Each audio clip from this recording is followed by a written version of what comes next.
Novus, the new voice. Vox Novus, the new dimension. Vox Novus, thought and movement leaders who will share from their experience and offer tools to help us navigate our rapidly changing world. My name is Victor Fuhrman. Welcome to Vox Novus, the new voice. Was there a real Camelot with Arthur, Guinevere, and Merlin?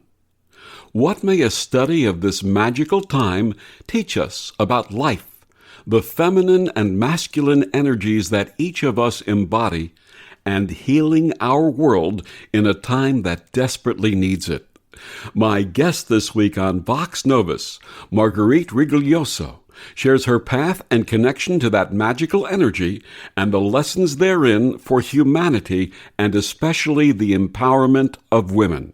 Marguerite Rigoglioso is the founding director of the Seven Sisters Mystery School, author of 3 books, including her best-selling The Mystery Tradition of Miraculous Conception, Mary and the Secret of Virgin Births, and has taught unique, leading-edge courses on the sacred feminine and women's spiritual leadership at various universities and graduate schools in the San Francisco Bay Area and at Canterbury Christ Church University in the United Kingdom.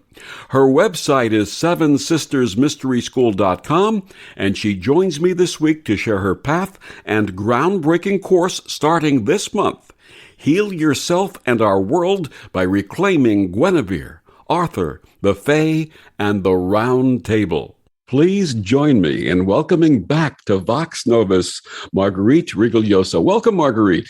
Oh, it's so nice to be here, Victor. Thank you so much for having me again. And thank you for joining us. Marguerite, for listeners meeting you for the first time, please share with us your path and how it led to you doing both scholarly and spiritual work.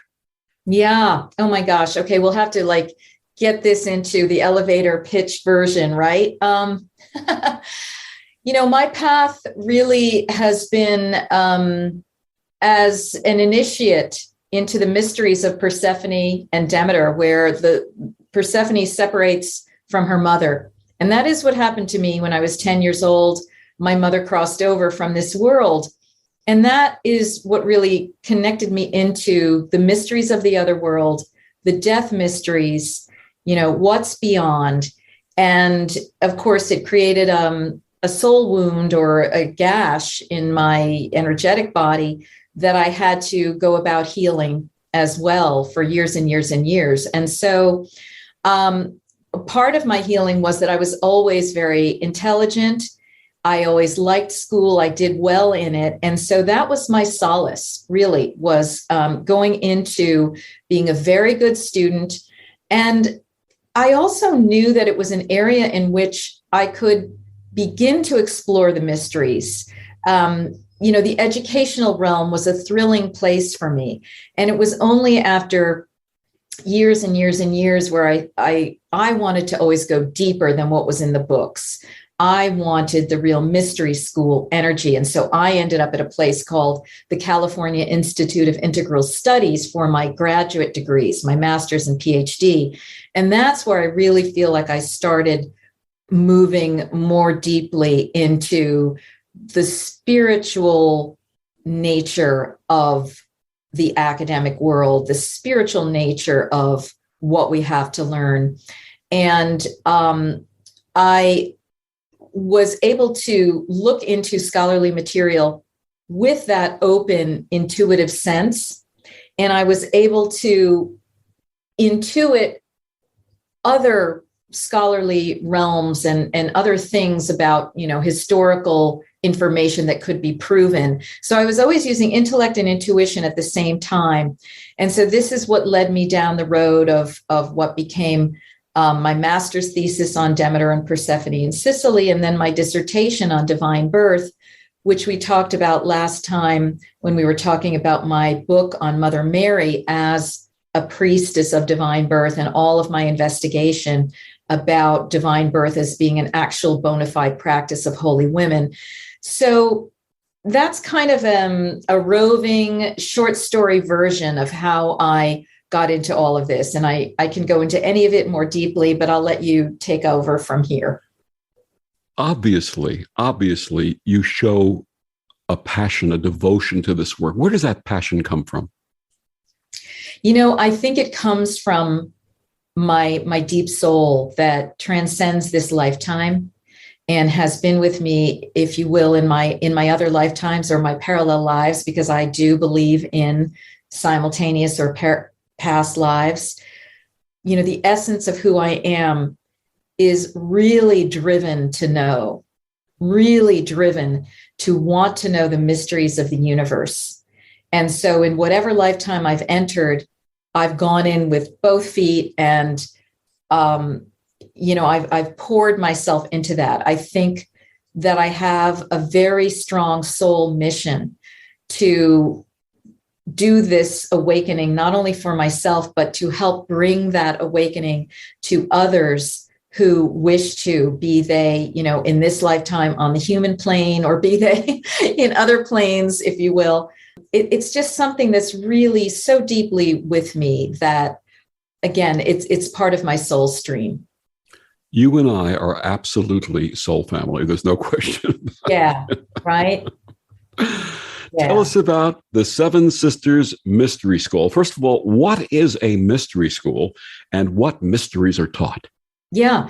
And mystery school, this goes back to antiquity, particularly in Western antiquity. I'm talking about the European region, North Africa, the, Levant coast and so forth. Although most likely the mysteries have been all over the place in one form or another in every indigenous tradition. But when we talk about the traditional mystery school, it is the place where the intellect and the intuition come together. The original universities were really, when we're talking about looking at it in ancient Greece with Plato and Aristotle and all that, this was really a place where the master arts were explored. It wasn't just about academia as we look at it today. It was always about including the deeper levels. So, like even alchemy, which has come to us as chemistry, but originally the mystery school aspect of that was what is matter? What are the atoms? What are metals? What's underneath this? How is it connected with the divine? So in every subject area in a mystery school, you go under it to look at where and how is this connected with the divine. And what it does is it leads you through a series of inner initiations so that you are learning things on the interior plane that can be suggested by teachers, but that can only be understood on the deeply personal, spiritual, esoteric level.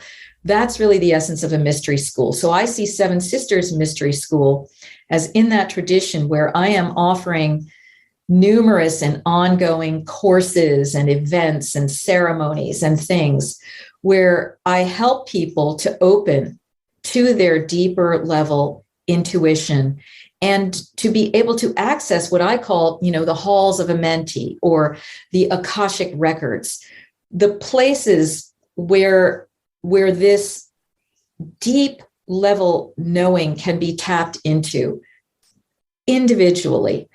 And my courses are suggestions and hints, and then people go the rest of the way with their own connection with their guides or source creator or what have you.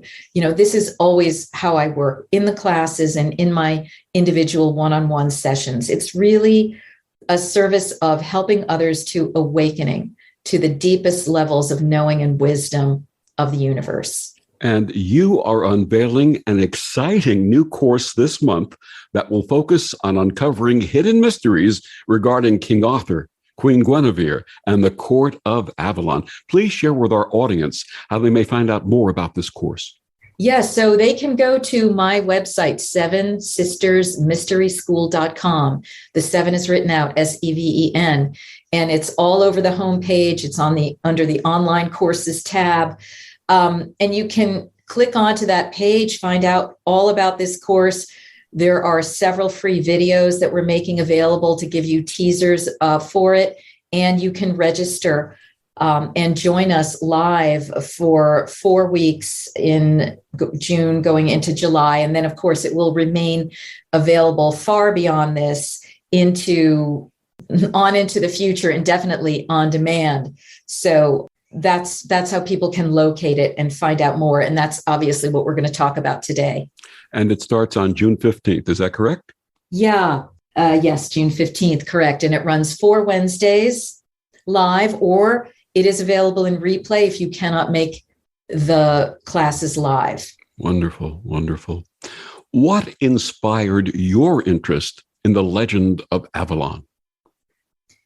Like so many people, when I started hearing these stories, as a child, maybe as an adolescent, about King Arthur, Queen Guinevere, Lancelot, the Knights of the Round Table, Merlin, my ears perked up. Ooh, what is that? And eventually, somewhere along the way, I don't even know how, I started reading about it. And then when I went to the California Institute of Integral Studies, which was my full entry into the mystery traditions, I began to hear more and more about these great beings.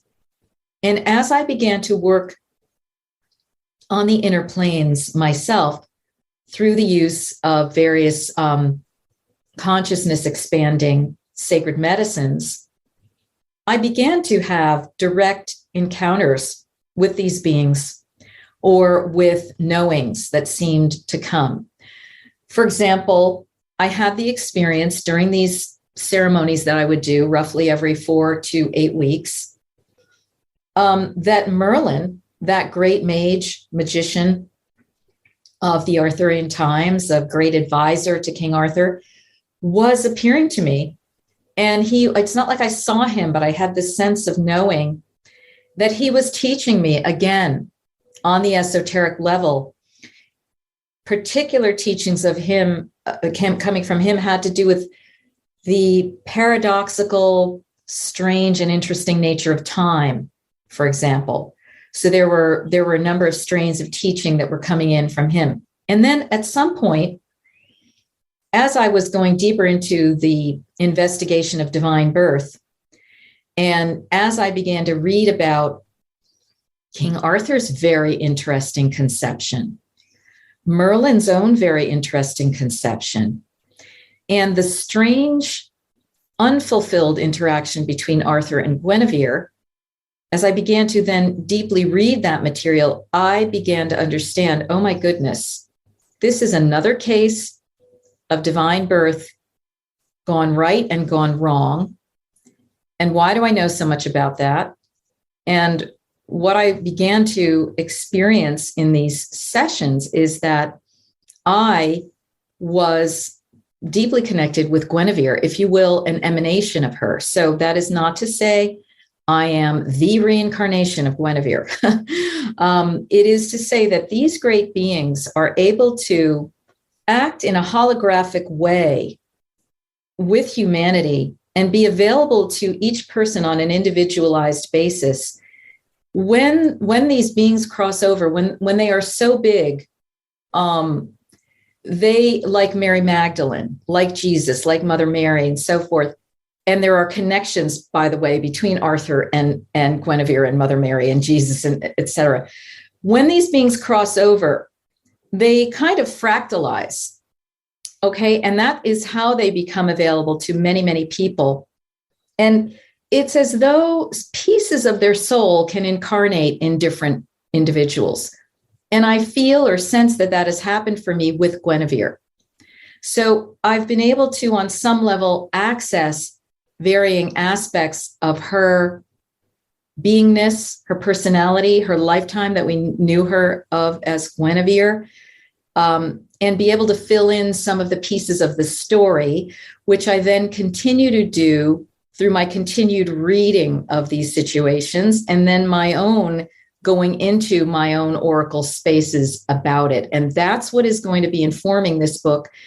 I'm not only reading the academic material about it, which of course gets very dry and tries to really disappear them, But I'm reading about what some of the other great oracles on the planet have been saying about them that spark my own knowing. And I'm going to be weaving all of that together in this course and allowing people to get some of the unusual information that they might not find elsewhere that only I can bring in because of, these pieces that I have, and also allow people to have direct experiences of some of the concepts that we're going to be talking about that were embedded into the Age of Avalon. And we're going to be touching on a lot of these aspects during the course of this interview. But I remember in 1969, the Moody Blues came out with an album called On the Threshold of a Dream. And there was a song written and performed by the leader, Justin Hayward. And the lyrics said, "Ride along the winds of time and see where we have been. The glorious age of Camelot, when Guinevere was queen. Are you sitting comfortably? Let Merlin cast his spell." The legend of Avalon is timeless, romantic, and magical. But who really were King Arthur, Queen Guinevere, and Merlin? Were they actually real people? Right. First of all, Victor, I basically just want to weep hearing those lyrics. And another song is the Crosby, Stills, and Nash song, Guinevere. Had green eyes like yours, my lady, like yours. That's right. And I just obsessively listened to that song because it evokes something, right? Mm-hmm. What it evokes is a deep memory that so many of us have of an actual age, an actual human age, like Atlantis, like Lemuria. These mystical space times, place times, whether they walk the planet or not. Personally, I believe they did. I also believe that they are bigger than their human bodies and forms. Just like I believe Jesus and Mary Magdalene and Mother Mary walked the planet, and they are bigger than their human forms, and they were in the process of a very great soul evolution for themselves, and they were in a very great teaching role for humanity. So that's how I see Guinevere, Arthur, Merlin, and others from that time. Very great, great beings. And the thing about them, though, is like Jesus and Mary, they were just not the usual kind of human. They already were coming in from star lineages, let's say. And in the case of Guinevere in particular, possibly also Arthur, they were coming in from what we would call Sidhe lineages, Sidhe, the Sidhe, the tall elves of Tolkien. This is a race of interdimensional beings that are soul kin with humanity. They are our collective ancestors. They are connected to the stars, and they're deeply connected to the earth plane. They are considered shining ones. Sometimes they are called shining ones, a name that you will find in many, many cultures for the great beings that have been teachers and founders for us. So I believe that Guinevere and Arthur were part of this larger, almost original human form kind of incarnation into the planet.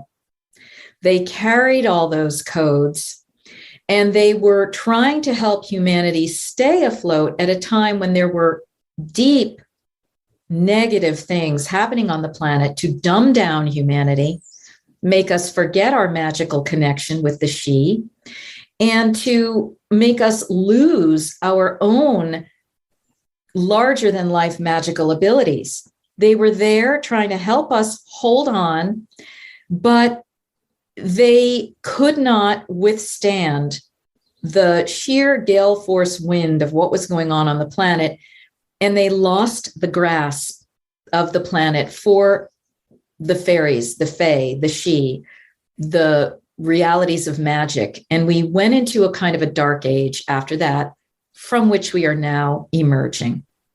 In your research, what's new that you've uncovered about them? So one of these things is that I am following on the work of Wendy Berg in her book, Red Tree, White Tree, that Guinevere was what we would call a fairy queen. And already people hearing that word, fiction. No, these were these real human cousins. This is a race of beings that is very high level, fifth dimensional, if you will. And that she was from that realm. She was coming in at a time when the veils were getting thicker, when fifth dimensional fairy she beings and third dimensional humans were becoming further and further apart. The veils were getting thicker. The negative beings were taking over. She was coming in. She was trying to inculcate herself into the human family again to stir up another lineage of human beings that were human fairy hybrids. But the situation was not successful, okay, as I've said. But that's one of the things. How and why Guinevere was a fairy queen, what she was supposed to have accomplished and was not able to in the conception realm. That's one thing we're looking at that's new. We're going to be looking deeply at King Arthur's own divine conception and Merlin's divine conception and be able to make sense of that now in the context of the research I've done on divine birth, because these things are mentioned offhand. They are glancingly alluded to, but nobody's really been able to make sense of what it all is. And by me injecting in all of this information about divine birth, then we are going to be able to understand the age of Avalon, the age of Camelot in an entirely new way, and also connect it in with the Christed Marian, the Christ Sophia mission. My guest, Marguerite Rigoglioso. Marguerite, please tell our listeners about this class that you have coming up this month. Yes, it's called Heal Yourself and Our World by Reclaiming Guinevere, Arthur, the Fae, and the Round Table. And this is something that you can access by visiting sevensistersmysteryschool.com, taking a look, registering for it, and joining us. And we'll be back with more of Marguerite after these words on the OMTimes Radio Network. The best of the holistic, spiritual, and conscious world.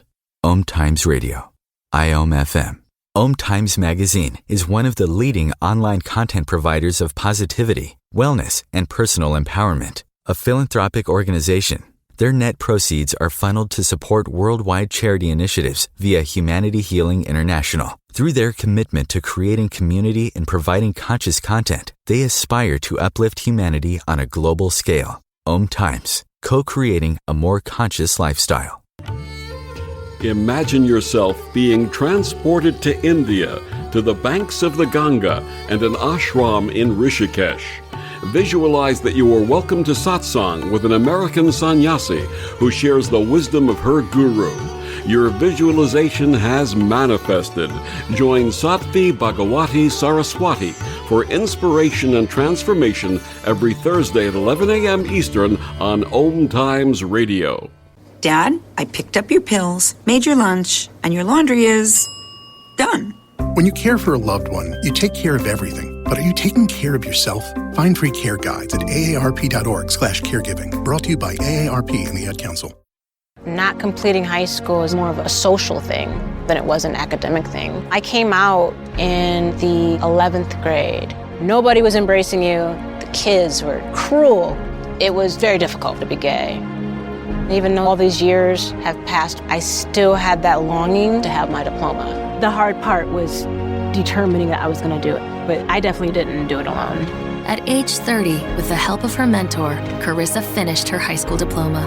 I have a mentor, Maria. She convinced me to continue my education and to finish what I started to get my diploma. Just never judges. She's a true role model.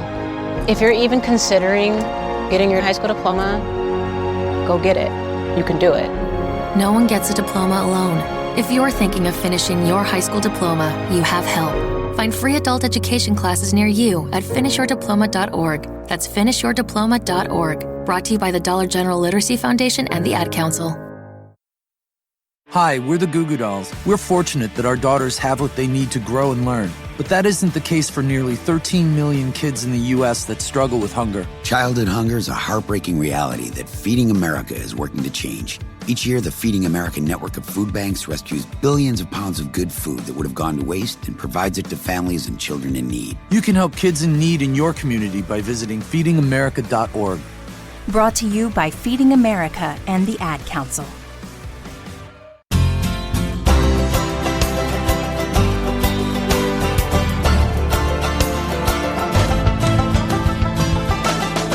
Back on Vox Novus, my guest this week, Marguerite Rigoglioso. We're talking about her mystery school and this wonderful class that's coming up, focusing on King Arthur, Queen Guinevere, and the court of Avalon. Why do you feel that these new revelations are important, especially now? I think, Victor, that these revelations are actually critical for us at this pivotal time in human history. We have all been through quite the journey over the last 2 years. That is a mystery school initiation in and of itself for those who have eyes to see and ears to hear. And so this course is really aiming for those people who are awakening through the great travails that we've been experiencing on the planet, which are far more than just a seeming illness set about by Mother Nature and a seeming remedy set about by the pharmaceutical industry, okay? There are much, much deeper things going on here. Enter the reawakened Guinevere and Arthur. There is a beautiful oracle on this planet named Lisa Renee, who basically alludes to the ancient story that Arthur was only sleeping, that he was going to wake up again, which means that the entire Holy Avalonian retinue was going to wake up, Guinevere included, that he was in state, and Lisa Renee says that literally he was in stasis, in some kind of interdimensional domain where he was at rest until the time when he was needed again. This is the time, all right? This is the time of the great conflagration on the earth where it's sink or swim. You know, we're going to either awaken or we're going to get plunged back even more deeply into a dark age. But I think we're awakening. But Arthur and Guinevere are here as some of the guides that are here to help us. It is important that we know about them in their exalted form, that we know about some of the secrets that have traditionally not been seen or have been glossed over about them, that we rewrite their stories so that when we see them, we're seeing them in their glory so that we can see ourselves in our glory. And it's very important that we understand some of the technologies that they used, like the round table, like the Grail, like the castle, in order to have those experiences of soul deepening and soul awakening ourselves. This is the time. Let's look a little more closely at Guinevere. She seems a bit shadowy in comparison to Arthur in the literature, and she's also portrayed in something of a negative light. What have you discovered about her? Right. Well, I've discovered that her name, actually, when you translate it down, it means dazzling supernatural being. Now, sometimes this is translated as the white enchantress, the white ghost, the white shadow. No, let's leave alone these diminishing terms, phantom, shadow, specter, etc. No, she was a dazzling supernatural being. She was a she. She was a fae, a fairy. She was a great queen. And that's the basis, from which we will build our understanding of Guinevere, to understand what then happened to her and what do we need to clear off, clean off, resurrect, and heal about her and for her, for ourselves as well. Because as we do that, we are raising ourselves up. This is related to what's been happening with Mary Magdalene over the past decades. Mary Magdalene, initially presented to us as a woman with 7 demons who was a prostitute. Okay, how is that helping us? When we started to look at her in a much deeper level, find these gospels that were written by her or about her, we understand that she's a great high priestess. When we also start looking at her in the inner planes, we understand that, she's an Egyptian high priestess of Isis. She knew all of the mysteries of anointing. She was a specialized student and even helper of Jesus, may have even been his consort, his wife, etc. As we have been raising her up, we have been raising the entire sacred feminine up and all women, which is something that absolutely needs to be done on the planet right now. We need to clear up and clean up these stories. So that's just giving you a little taste of what we're going to be looking at with Guinevere. Has their collective legend been distorted by, unfortunately, members of my gender? Victor, no, I think the legend has been distorted by the interdimensional beings that try to control the human being and the human form. And they tend to come in through a distortion of the feminine. They themselves are already separated from and distorted from the feminine, trying to keep her down on the interdimensional level. And so when they come in and they are working with the male, female human forms and psyches, they are tending toward the masculine. They are tending to give the masculine more powers, but also distort the masculine powers. And then the humans sort of follow from that. But humans don't always realize what's ailing them, what's governing them, what's controlling them. So it's not men per se. It's everything that's been afoot on this planet that has caused these distortions, this skewing in the direction of the masculine, out of balance with the feminine. And this is part of what we are clearing up. Tell us more about the fairies, the Fae, who they are, and why people are talking more about them now. As I alluded to earlier, the fairies, the Fae, the She, and there are many races of them. There are the sylphs, the gnomes, the brownies, the pixies, all of these different types of beings. They are our interdimensional cousins, our precursors, according to these histories that are coming out now. They were here first, they more have the energy of a light being. And at some point, this divide started where they decided to remain in the higher dimensional realms, fifth and higher, if you will. And there's a strain of them that decided to continue going deeper and deeper into third dimensional reality. And then the split happened. But they are very strongly connected with the natural world, the environment. They're also strongly connected with the inner earth, what we might call the inner earth, the inner planes, as well as literally physically the inner earth. It is said that at a certain point, the Tuatha De Danann in Ireland, which is one of the names, and the British Isles, which is one of the names that's given to these people, the Tuatha De Danann, that there was a certain war that went on the planet, and they had to go hidden. They could no longer be showing themselves on the earth plane, so they went inside the earth. That's how they were described, as going inside the earth. Does that mean literally physically? Does that mean into the inner dimensions? Perhaps both. But they continue to be our allies. They are partly us. They are rooting for us. They are wanting us to come back and move into our higher dimensional consciousness.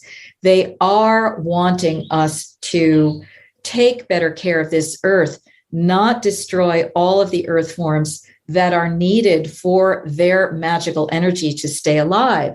The trees, the lakes, the mountains, the the metal deposits, the crystals, the flowers, all of that. They connecting with them is vital to the survival of the human race and the health of this planet. So it's both practical and magical. There are those who frequently see balls of light or orbs, sometimes referred to as earth lights. Are those manifestations of the Fae? I believe so, yes. And I've seen people who've shown me films and photos that they've taken of such phenomena. This one particular woman that I gave her some intuitive sessions. She showed me these films of these balls of light coming out of a base of a tree. And then when she's able to close up on them, you can see a little being in them. It's got wings and so forth. And I mean, I totally trust this woman. She's not manipulating this, There are other examples of such things. Yes, the balls of light frequently are related to these Fae. They may also be related to other phenomena, some friendly, some not friendly. But I think we can say that in many instances, yes, that is how they are showing up. And in the class that you have starting on June 15th, are you going to talk about connecting with the Fae? Absolutely, yes. We're going to talk about practicing how to see them, as well as working with them, in particular, the leprechaun race.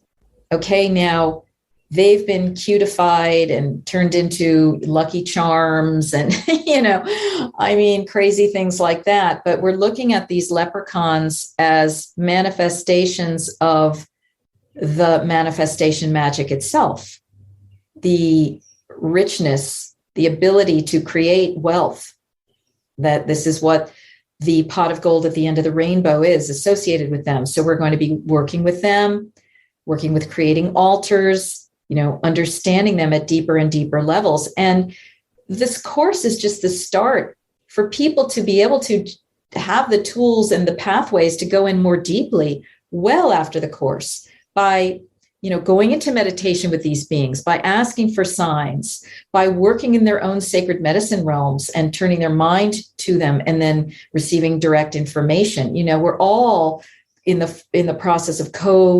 co-manifesting this, co-creating this. So it's a very, very exciting kind of course that we're embarking upon. You had alluded to this a little earlier. What's the connection between Arthur and Jesus, and how does this relate to our lives today? As I have come to understand it, Arthur and Jesus are iterations of one another.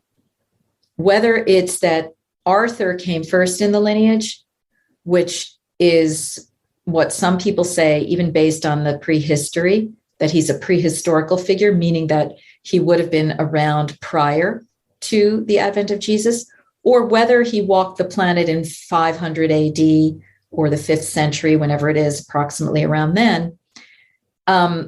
They seem to be of the same brotherhood. They are carrying some of the same energies.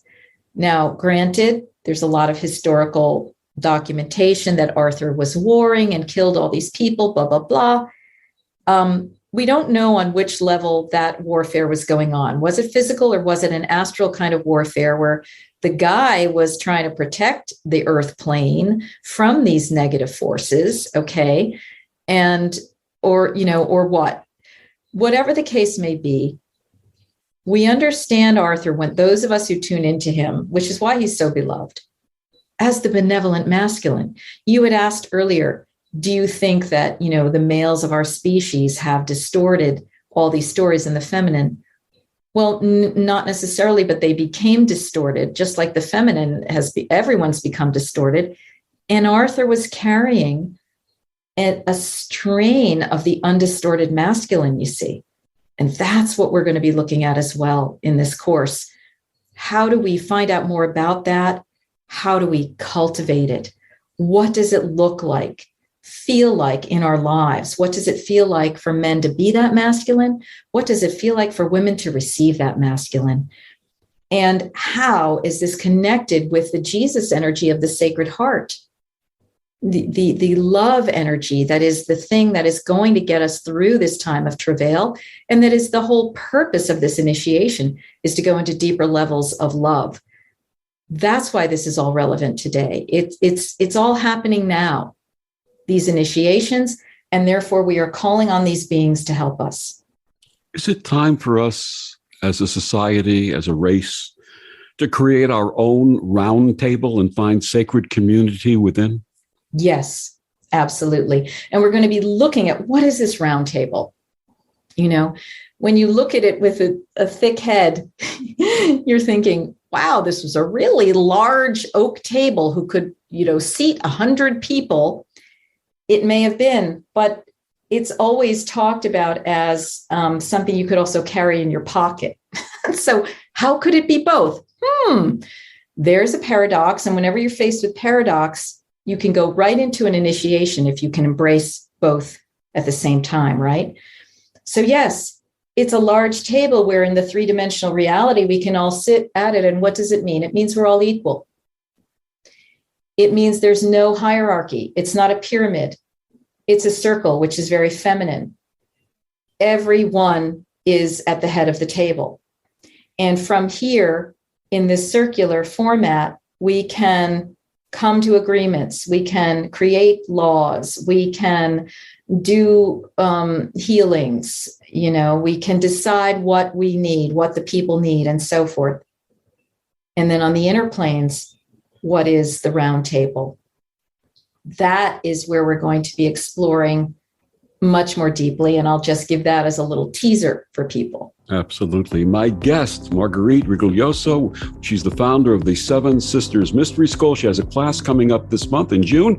We'll talk more about that in the next segment. We'll be back after these words on the OMTimes Radio Network. Humanity Healing International is a small nonprofit with a big dream. Since 2007, HHI has been working tirelessly to bring help to communities with little or no hope. Our projects are not broad mandates, nor are they overnight solutions, but they bring the reassurance that no one is alone and that someone cares. To learn more, please visit humanityhealing.org. Humanity Healing is where your heart is. Hello, I'm Sandy Sedgbeer, host of OMTimes Magazine's flagship radio show, What is Going On? My passion is sifting through information, research, and innovations from new thought teachers, speakers, and researchers pushing back the boundaries of what we know about life, energy, metaphysics, and the universe. I love shifting perceptions about who we are, why we're here, and how quickly impossible becomes normal when we open our minds, expand our awareness, and accept that the only limits that exist are those we place upon ourselves. So if you're the kind of forward-thinking, eager investigator of what lies beyond the current reality that most perceive, why not make a date to come play with me in the field of possibilities at 4 p.m. Pacific Time, 7 p.m. Eastern Time every Thursday, and together we can discover what's really going on.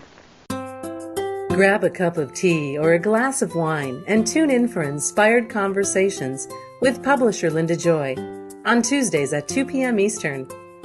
Linda creates sacred space for leading female luminaries, empowering authors, heart-centered female entrepreneurs, coaches, and healers.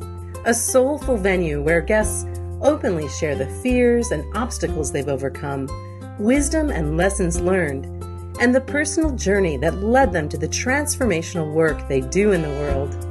Inspired Conversations to empower you on your path to authentic, soulful living.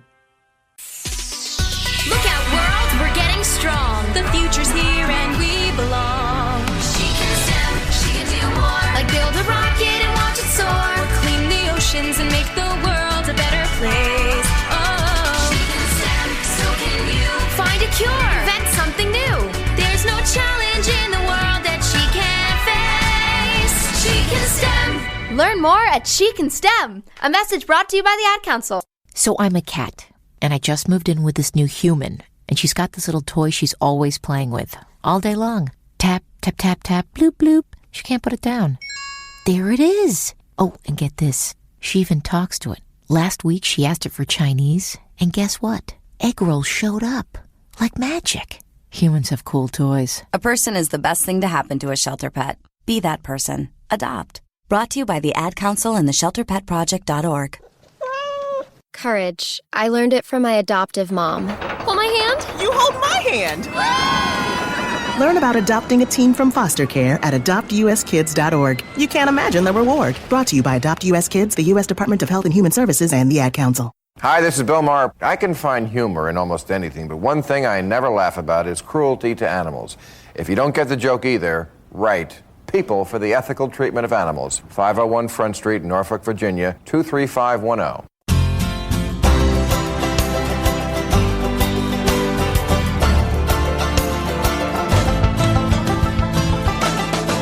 Back on Vox Novus, my guest this week, Marguerite Rigoglioso. We're talking about the Seven Sisters Mystery School and the class that she has starting on June 15th about the court of Avalon, the Avalonian mysteries, and the healing that can be found with this wonderful information. So what is the truth about the Holy Grail? What is the Grail, and why should we embrace this? Right. You know, the Grail is one of those things that it resonates at the level at which you are. So how I am holding the Holy Grail is that it is the connection with the deep inner feminine. And it is the restoration within of that sacred feminine energy, whatever gender you are. And it is the connectivity to the supreme divine through that connection. So it can be seen as a chalice, a womb.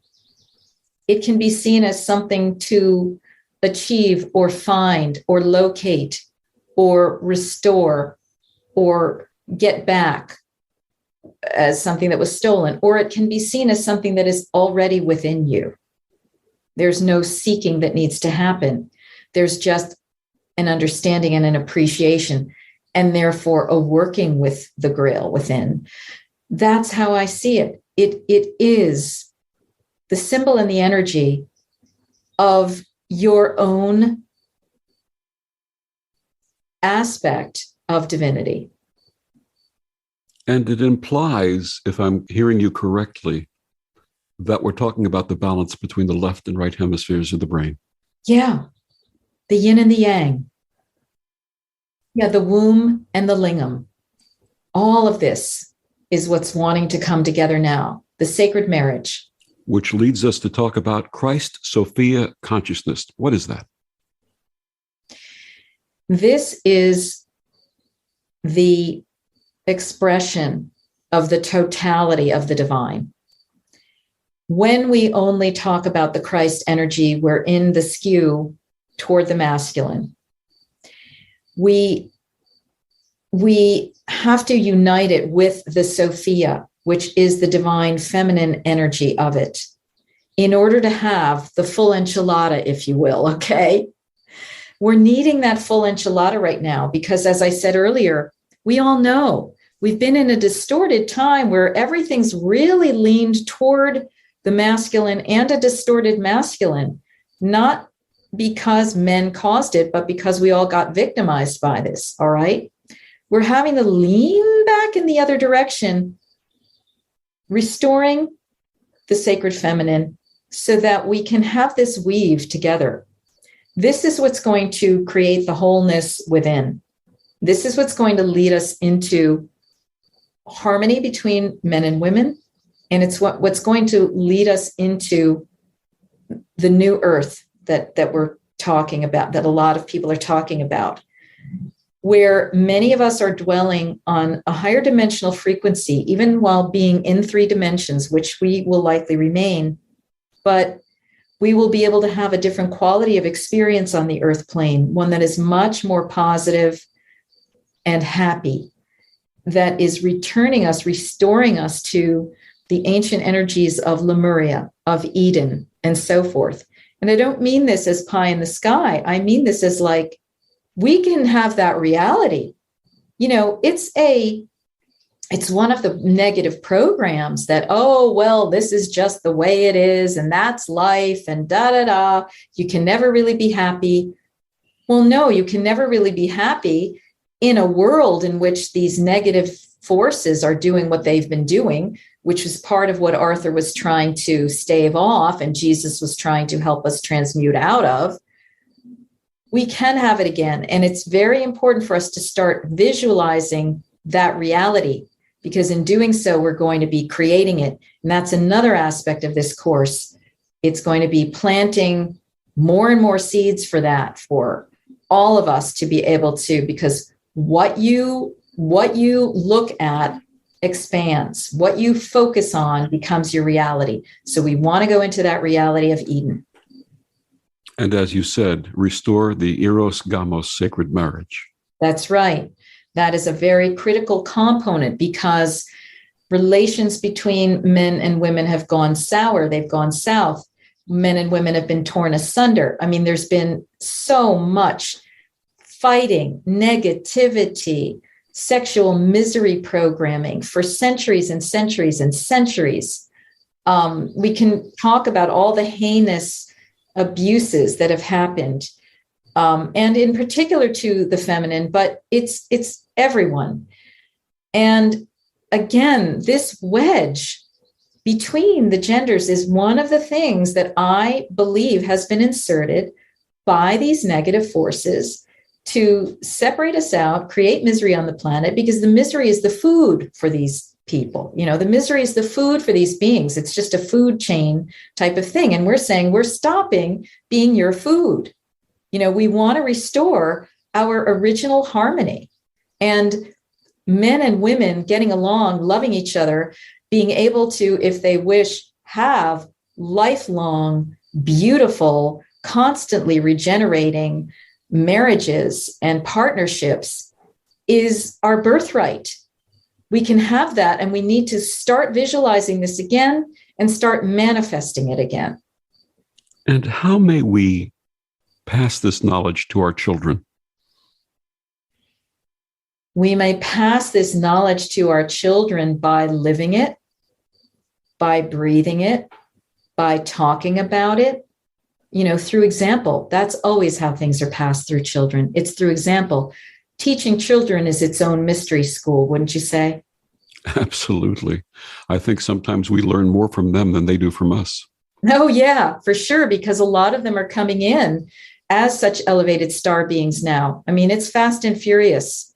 So we've got a lot of higher vibrational souls that are like, dive, dive, dive. Now is the time.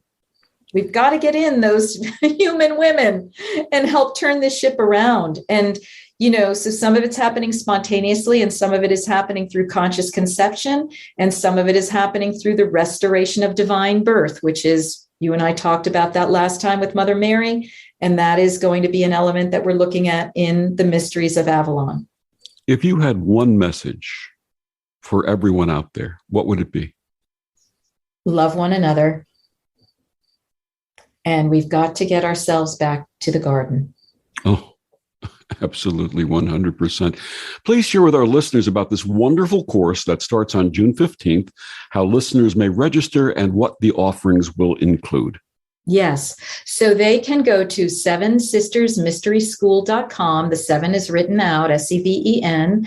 And you can see on the homepage and that we are mentioning this course. Click onto that link and you'll go to the page that tells you all about what people can expect in this course, that we are going to be drawing the links between Christ Sophia consciousness, the Essenes, Guinevere and Arthur, the court of Avalon, and the fairy kin, that this is going to inspire people through transmissions they're going to receive to power their own spiritual mission. And it's going to happen both through the awakening, when you're going to receive information about Guinevere and Arthur as fairy, about Arthur as divinely born king, about restoring the sacred marriage template, as well as the role of divine birth in Avalon, the round table technology. Learning those things intellectually is going to seed you and spark you, but we're also going to be going through experiential exercises that are going to take you deeper and that are going to be the real takeaway of the course so that you can go on into the future, continuing to develop these soul qualities and abilities, and so that you can continue to access your own knowledge directly into the Akashic records, as we call them, the wisdom womb of all creation. What's next on your personal path of discovery? Well, this summer, I plan to complete my second book on Mother Mary. As a mentor, a womb master, a healer, just a role model for all of us today so that we can continue to elevate ourselves and go through our spiritual awakening at this time. And then, there's a long list of things that I've got going on with Seven Sisters Mystery School. So people can just sign up for our newsletter on the webpage, sevensistersmysteryschool.com, and be kept abreast of everything. Marguerite Rigoglioso, thank you so much for joining us again and sharing this very important wisdom and message for our time. Victor, you are welcome. And thank you so much for having me and for all the beautiful work that you're doing. And thank you for joining us on Vox Novus. I'm Victor, the Voice Fuhrman. Have a wonderful week.